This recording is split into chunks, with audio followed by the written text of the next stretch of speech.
আপনি দেখছেন padmanews24.com এর টপ ট্রেন্ডস। সাথে আছি আমি শান্ত আক্তার।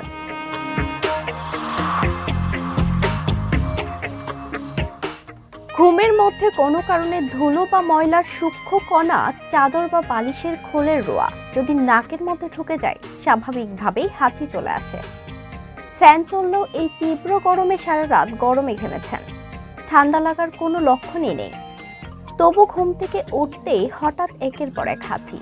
আবার অনেকেই এখন গরমের হাত থেকে বাঁচতে সারা রাত এসি চালিয়ে ঘুমোন। সকালে ঘর থেকে বেরোতেই হাঁচি শুরু। এদিকে ঠান্ডা তো লাগেনি, তাহলে সমস্যাটা কোথায়? কান নাক গলার চিকিৎসকদের মতে হাঁচি অত্যন্ত স্বাভাবিক একটি প্রক্রিয়া। নাকের মধ্যে অস্বস্তিকর কোনো কিছু ঢুকে গিয়ে থাকলে হাঁচির মাধ্যমে তা স্বাভাবিকভাবেই বাইরে বেরিয়ে আসে। ঘুমের মধ্যে কোনো কারণে ধুলো বা ময়লার সূক্ষ্ম কণা, চাদর বা বালিশের খোলের রোয়া যদি নাকের মধ্যে ঢুকে যায়, স্বাভাবিকভাবেই হাঁচি চলে আসে। আবার নির্দিষ্ট কোনো জিনিসে অ্যালার্জি থাকলেও সেখান থেকে এমন সমস্যা হতে পারে।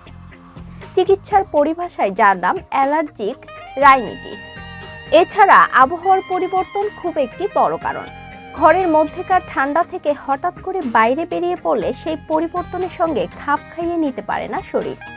আবার শীতকালে উল্টোটাও হতে পারে, যেমন গরম লেপের মধ্য থেকে হঠাৎ করে বাইরে বেরোন, সেক্ষেত্রেও এমন সমস্যা হতে পারে।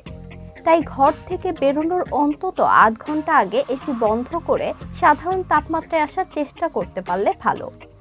শুধু ঘরেই নয়, সারাদিন অফিসে এসিতে বসে কাজ করার পর যখন বাইরে যাবেন, তখনও এই পদ্ধতিটি শরীরকে দুটি ভিন্ন আবহাওয়ার সঙ্গে মানিয়ে নেওয়ার চেষ্টা করাতে হয়।